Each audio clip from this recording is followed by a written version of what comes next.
What was it like to be a child in the 1950s and 60s? Well, through the voice of her young characters, this novelist portrays a nostalgic era that wasn't always a time of innocence. I mean, if you add in abduction and murder. Lesley Kagen is my special guest next on I Remember.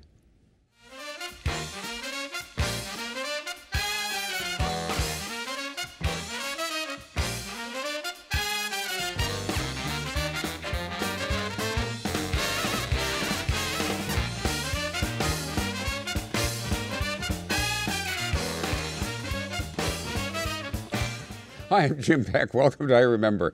Joining me tonight is author Lesley Kagen. Her first novel, Whistling in the Dark, made the New York Times bestseller list. Set in her own hometown of Milwaukee, she picks up that story in her latest book. Take a look. Before she became a novelist, Lesley Kagen worked as a DJ, an actress, and even a restaurateur. After returning to the Milwaukee area, she and her husband, Peter Knapp, owned Restaurant Hama, serving sushi on the North Shore. Her debut novel, Whistling in the Dark, is the story of 10-year-old Sally O'Malley and her sister True. It's the summer of 1959, and their neighborhood on the west side of Milwaukee is similar to the area where Lesley lived as a child. Nearby at County Stadium, baseball fans cheered on the Milwaukee Braves. The zoo was in Washington Park, and a baby gorilla named Samson would grow up there to become not only famous, but a favorite of young Sally. The book triggers fond memories of the times, but with mystery afoot, there are undertones that the good old days weren't always so good. Lesley next wrote Land of 100 Wonders, set in a small town in Kentucky in the early 70s. In Tomorrow River, it's the late 60s in rural Virginia, when a desperate daughter tries to locate her missing mother in the Shenandoah Valley. Lesley Kagen's latest book, Good Graces, is a sequel to her first novel. Sally is back to narrate more adventures of the O'Malley sisters in the summer of 1960. I was an English major. I took, I don't know how many creative writing courses. First class, first thing out of the teacher's mouth, every class was, write about what you know. You write about murder and mayhem. Where did you learn all that stuff? Jail. No. You heard it first. I think that a lot of that comes from starting out on Nancy Drew books quite young. I used to go to the Finney Library every day during the summer in Milwaukee. During the summer only, you could take out 10 books. And I would take my little red coaster wagon up there, get my 10 books, and they were always mysteries. I loved mysteries. I loved that early TV, 77 Sunset Strip, Hawaiian Eye. I just think I kind of just naturally gravitated to that sort of thing. You wrote a script for 77 Sunset Strip, didn't you? And I did. This is a sad story, so get your handkerchief out, please. Okay. Yeah. I was probably about 9 at the time, living on the west side of Milwaukee, and I can't tell you how much I loved this show. And I said to myself, I'm going to write a story just like this. I think I can do that. And I did. I didn't know it was called a script, but I wrote a story. I sealed it up. I took it to my mom. God only knows what she possibly could have thought. And I said, Mom, you need to send this to Hollywood because they're going to do this for me. They're going to make this into a 77 Sunset Strip, and bless her heart, she did it. Because it's good. Yeah. So I sat in front of that television set every Friday. Oh, no. Waiting. Poor baby. It was so sad, waiting to no avail. And it was a dang good story. I did get an 8x10 of Ed Cookie Burns. So, all was not lost. What more could you want? Yeah. How do you find your situations? I remember talking to Mary Higgins Clark, and she said, well, I'm a what-iffer. So I hear something or I read something, I think, what if, and that's her springboard. How do you do it? Oh, that's way too much thought for me. I'm not that well planned out. I don't think about it when I write. I get a place where I want to be for an extended amount of time. And it comes to me sort of more like a feeling, like, gosh, I'd like to I'd like to be there for a while. I'd like to stay there. I want to do that. With my very first book, Whistling in the Dark, that I came to because my daughter had just recently left for college. And I started wondering, gosh, you know, have I told her everything? Have I been a good mom? Was I a good mom? Well, it's kind of late if I wasn't. And it's so hard to be a mom. You know, I started feeling sorry for myself, that sort of thing. And then I started to think about how different it would have been for my mom to be a mom. And me being a mom and my mom being a mom. And then I started thinking about being brought up on the west side of Milwaukee, and stuff started to make me laugh, and it also made me feel good. I wanted to be there because I was sad about my daughter leaving. And the idea of being a kid again and being on the west side of Milwaukee, it made me feel good. I thought, gosh, I'm just going to see what happens if I try to write this story. I'd never written a novel before. I had no clue. I'd taken barely. Did you know how to put a novel together? No, I had no clue. I just started writing. And I think I'm a huge, huge reader, and I think anybody who writes is, and started very early. I've written my whole life, and I think writers are born. I don't think you can really teach somebody to write. You can teach them certain skills, but either you are or you aren't. It's just, I always wanted to be a singer. Are you? Oh, really? But no, I don't have the pipes.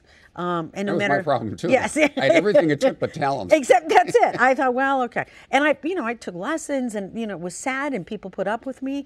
But I just didn't have it. I just didn't have what it took. But I always have written, and I knew I could write. But you write about, you talk about it made you feel good. There's a lot in that book, Whistling in the Dark, that doesn't make you feel good. No, it's very dark. It's kind of scary and dark. And forgive me, I think some of it was autobiographical. A lot of it was autobiographical. That was my neighborhood.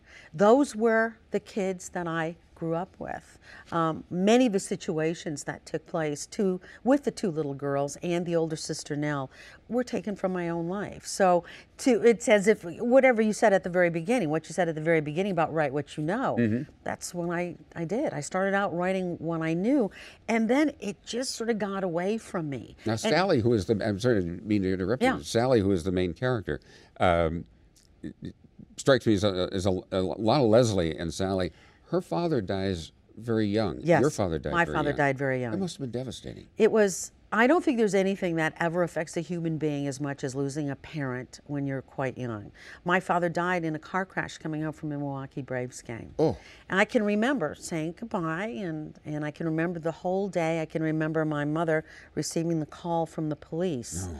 And he died instantly. So there wasn't, and in the book, he takes a little bit longer, but in my life, he died instantly. My uncle, who was with him at the time, as in the book, flew through the windshield and onto the grass, and not a scratch on him. So life is a strange and hard thing sometimes. And for kids, people love to paint childhood.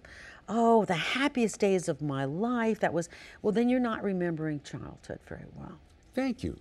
I thought I was the only one. No, then and you're not really. Yeah, but it's tough. It's tough. It's tough. You're powerless. You're small, and people are bossing you around. People make decisions for you. They make decisions for you. You have very little to say, and especially back in those days. I mean, kids now, this is an entirely different situation. Oh, now they got a lawyer on speed dial. That's exactly right. I'll be getting back to you about that. It seems to me when I look back at it, the sense of powerlessness, and of course a lot of that happened because of the death of my father, that sense of ungroundedness. And my mother, also in the book, became very ill not too long after my father died. She remarried quickly. Very quickly. Because she had 3 little girls to take care of and no way to do that. My father left no life insurance. And then she became gravely ill and was in St. Joe's Hospital for an entire summer. And kids back then, they weren't told, well, your mom's sick. But what's going to happen then, and what's happening? We weren't, no. I didn't go to my own father's funeral. We were not allowed to see our mother in the hospital. Yeah, kids couldn't go into the hospital. Couldn't go into hospitals. I think only I think maybe at the moment where it was really critical, somebody could, especially if you knew somebody who worked there, but that wasn't allowed. So there was always this sense of not knowing what was happening in our lives, and was she going to live, wasn't she, and what would happen if she did die, which is a lot of what happens with the girls. Oh yeah, yeah. And then we don't want to give away too much. No, but there are dark things going on. Very dark things. I like to talk about serious stuff in my books, but you still get a lot of humor. I do, because it's the voice of a child, and children don't see the world. People love to think of kids as being small adults, but they're not. Is it hard to write, because you write in Sally's voice as a little kid, and you nailed it, you got it. Thanks. Is that tough to do? No, and that concerns me a little bit. People say, well, how can you do that? I don't know. I think part of it is, honestly and seriously, when my father died and my mother was so gravely ill, I think that I had what we would now call almost a post-traumatic stress disorder situation going on. And in those kinds of situations, your memory goes into hyperactive place to help you remember exactly what's going on so you don't put yourself in this situation again. And my memory is phenomenal. Now I can't tell you right now where my car is parked, but I can relive the 50s and the 60s. Well, the 60s not as much, but if you could relive the 60s, you weren't there. I wasn't there. But that time period I can remember, and I think it was because I was so frightened. You had two kind of surrogate fathers, if you will. Yes. One, Gregory Peck, as Atticus Finch. Yes. In To Kill a Mockingbird. Yes. And the other is less likely, Samson. Yes. The gorilla. Yes. Tell me about Samson. Even now when I think about him, I get very emotional. We lived only 2 blocks away from the zoo, and so we were there all the time. And back then, the zoo was really something. That was a huge form of entertainment, like the circus. I mean, now it's silly when you kind of look at it now. There's so much entertainment. I mean, we'd barely gotten television. So that gorilla, I grew up with that gorilla, and I can still remember perfectly sitting at that little railing and watching him day in and day out. There was a sense of that gorilla that, a connection. I felt such a deep connection with him and the sense of strength. And I think it just evoked the sense that I was missing from my father, that sense of protection. I can remember thinking as a little girl, if you were his friend, he would never let anything happen to you. And it became quite the thing. And I have to tell you, the book came out, and see, I thought this was just me and Samson. I would get women stopping me in the grocery store saying, really? So you think you had something with Samson? Let me tell you, sister. Well, Samson had a way of looking at people. And you would swear that he was connecting. Yes. You could feel it. And when they did the retrospective of him at the Milwaukee County Museum not too long, I was there first person, and the woman who had done she was wonderful, spectacular job. I mean, I was almost in tears, and I'm sure I was acting strange. And she said, "Would come here?" What? She said, "Guess what I have?" I said, "What?" She said, "I have a swatch of his real fur." I almost passed out cold. I can't tell you how many years I sat there wondering what that gorilla felt like. Yeah. Was he soft? Was it hot? What was he like? She said, "Do you want to touch it?" I said, "Hand it over now." And then, of course, I ran home and called my sister and said, "Okay, so I touched Samson and you never will." Because sister relationships, I love to write about them. Well, so complicated. Sally and True, the year younger sister, True, have an interesting relationship. They love each other, but boy, they compete like crazy. It's how sisters are. Is it? Sisters are, I think, the most complicated relationship there is on the planet. One minute you would die for them, and then the next minute you're sort of thinking of a way to murder them. It's so complicated, and it's such a love-hate sort of situation. It's so charged. And both of my sisters, I have an older sister, 8 years older, same as Nell is from the girls. I hope she was nicer to you.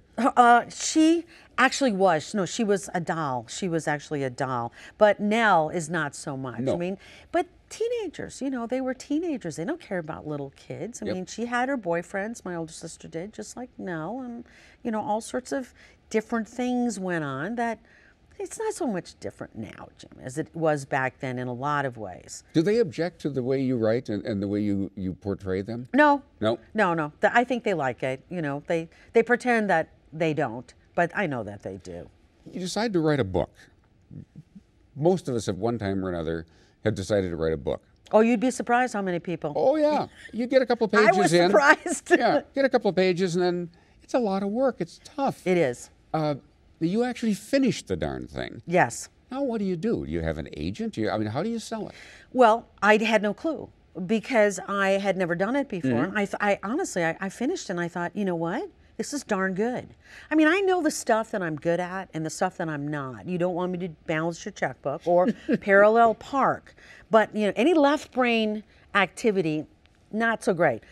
I'm good at writing, and I'm a great mom. So there's things that I know that I'm good at. I finished this book and I thought, I think I could sell this thing. How long did it take, by the way? A year and a half. Okay. I'm a slow writer. I write every single day, never miss, even Christmas morning. Really? I write about 6 hours every day. But it takes me, because of the way that I write, it takes me, I think, a fairly long time. Longer than most, but I think shorter than some. I mean, I think it's a real personal process. And after I finished the book, I thought, well, I have to find out what you have to do. And I found out you needed an agent. I thought, oh, this is going to be a cinch. No problem. I got a book. I got a book. I've had agents my entire life through acting. And I never had a problem getting an agent before. This will be a breeze. Well, I had to write a letter. They call it a pitch letter. And essentially it's just trying to convince somebody to represent you. All the literary agents, 99.9, are in New York. So you write this little letter, and there's actually so many books written about how to write a pitch letter, which I then wrote. And I read, and I wrote my letter, and I thought, this isn't bad. I didn't think it was fantastic, but I thought it was passable. It took me, let's see, I was rejected over 150 times for representation. Did you ever think, that's the end of that, it's not going to work? I did. I had moments, about 139. I thought, maybe there's something here that I'm not picking up on. And I cried, and I took hot baths, and I shouted to the Furies, but I always came back because I have that kind of Milwaukee kid, terrier kind of personality. You know, sort of the less you want me to do something, the only more enticing it becomes. And the harder I work and the more I do it, by golly, I'm going to get rewarded. I didn't put all this work in here for nothing. So about 154, I got my agent, and it sort of just went from there. Do you remember the feeling when you got that call and the agent, I assume that's the way it happened, told you somebody's going to buy the book? Yes, I remember it perfectly. I can tell you exactly where I was. Good. I can remember it perfectly. He said, somebody's interested in buying the book. And I said, who? You know, unfortunately, see, I was thinking more Random House. I was thinking big houses. Yeah. Alfred Knopf. Yeah, somebody big, somebody, lots of money. I could see it all. And who offered me a little bit of money, very little bit of money for my book, was a publisher called NAL, New American Library, which is an imprint of Penguin. And I mean, I was astounded how little money it actually was. I guess I thought this would be a lot more lucrative. Well, yeah. And I then had come to learn that this is often how it works in publishing, that publishers buy lots and lots of books, kind of throw them up against the wall and see if anything sticks. I don't think for a second they thought that Whistling in the Dark would stick. And then all this magical stuff started happening, and it eventually became a New York Times bestseller. Nobody could believe it. That must have been unbelievable. It was amazing. I mean, it was fantastic. That's the big time, it folks. I'm having it put on my gravestone. I seriously want a tattoo, but I'm not going to. But I'd love to have a tattoo. Yeah. It's on the New York Times bestseller list. Correct. And then my little book. What do you do next? I start going to all of these events, and people are calling me, and then it gets sold to China and the Netherlands and Germany. And one of my favorite things to do is to think of people in China reading whistling in the dark and looking at each other and saying, what's up with the gorilla? Yeah. Because as time went on and more people read this book, people from all over the country, I do book clubs on the phone and Skype, they'd always say, well, we all down here in Mississippi, we don't understand what's going on with the gorilla. I said, it never occurred to me. It never occurred to me. That's how important and how personal Samson was to me, that he wouldn't mean something to everybody in the world. At some point, the agent or the publisher, somebody comes to you and says, okay, what are you going to do next? Yeah. And then, see, it's I wrote the book. Well, yeah, that's such a little bit part of it now. It's because of the change in the publishing world, especially right now. That's such a small. Writing it is the least of it at this point. So the publishers are kind of all in arms, and they're all freaking out because of all the e-stuff that's going on right now. So everybody's holding their breath, wondering what's going to happen in the future. Kindles and all of that sort of stuff, it's going to revolutionize. Is it good for an author to be to have e-books? Oh, you have to. Yeah. Absolutely, 100%. You just, so it's heading that way. I mean, I am not an e-reader. I've tried it. I didn't want to be too stubborn about it and said, no, that's not for me. It's just such a completely different experience. I can understand travel. Great, because you don't have to take a bunch of books with you. Newspapers, magazines, articles, I get that, but not a book. I will never, ever, a book is a very emotional experience for me, every single book that I pick up. You alluded before to having agents and acting. We kind of skipped over that part of your life. When were you acting and where? I started here in Milwaukee in radio at WZMF. I had a morning show with Steve Stevens and did that for a while, and then of course got fired, like everybody does, except for Reitman. Bob and I were at the same station at the same time, and moved to California, said the heck with this. If I'm going to starve, I'm going to starve somewhere warm. And moved in with both my sisters lived there, and my mom was up in Sacramento. Second or third day I was there, I got a job with a huge retail record chain called Licorice Pizza. I remember Licorice Pizza. Licorice Pizza. And I wrote and directed and produced and served as a liaison with all the record companies. So every week, wait a minute. I'm Lesley from Licorice Pizza. You are? I am. And you couldn't get away from me. I listened to you, I don't know how often. Is Lesley from Licorice Pizza? Hi, it's Lesley from Licorice Pizza. Yeah. Every commercial, I literally did probably over 6,000, 7,000, 8,000 commercials over that 12 to 13-year time period. People grew up with me in Los Angeles. So I would have, but I never grew up. Yeah. But yeah, it was a big deal. It was a big deal for people. I mean, it was a thing. It was like, we have Ernie von Schledorn, right? Lesley from Licorice Pizza. And I also branched off and I did a bunch of on-camera commercials, everything you can think of, Coke and Skippy Peanut Butter with Annette, and Betty White. I did a bunch of spots with Betty White, yes. What's Betty really like? She's very sweet and very professional, very professional. I think it was for a laundry detergent, if I'm remembering correctly. But did hundreds of those as well. Did some movies of the week, did a Laverne and Shirley. Really? Yes. Those girls are not nice. Not? Well, it's just between us. They used to call it Laverne and Shirley. Ooh. Penny Marshall was great, but Cindy Williams, a little more difficult to work with. But Lenny and Squiggy, the boys were fantastic. Did Bad News Bears, did a couple minor roles in movies of the week. So I kept myself out of trouble for the most part. Did you, bouncing around a little bit, but it's fun to do, did you intend to write a sequel to Whistling in the Dark?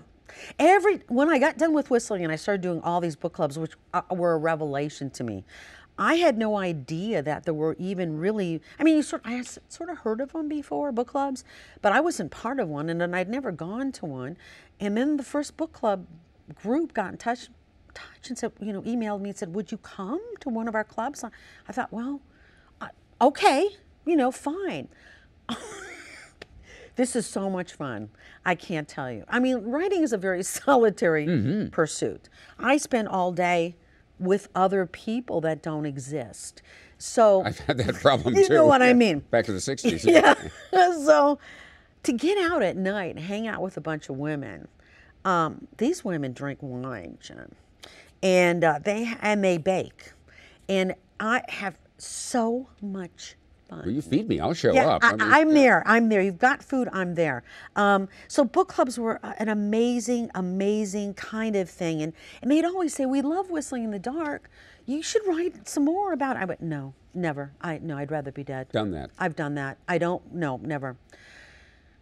But then after my third book, I wrote Land of 100 Wonders, set in small town Kentucky, after Whistling, and then I wrote Tomorrow River, set in Lexington, Virginia, another sort of small southern, different kind of southern, but southern. And then I got homesick, and I wanted to come home, and I thought, I'm going to set something maybe in a small town, Wisconsin, something. I just want to be back in Wisconsin. No. Am I thinking of writing a sequel? No, I'm not. And I kind of fought against it. I was scared, too. I'd never done anything like that before, but I started up one day, and boom. It was sort of like the girls were just standing around on 50th and Lloyd waiting for me. When is Lesley going to come back? That's right. And finish her story? That's right. And it was just published. It's called Good Graces by Lesley Kagen. And gosh, you're going to come back and we can talk about the sushi restaurants. Okay, sounds good. Which sounds you also good. ran. Yeah. You got a fascinating life. Lesley, thank you very much. This is really enjoyable. I love Whistling in the Dark. Thank you. It scared the hell out of me at times. I hope this does the same. I bet it will. Thank you very much. Thank you for being with us. I hope you'll join us next time as we continue to remember. Thank you. Thank you.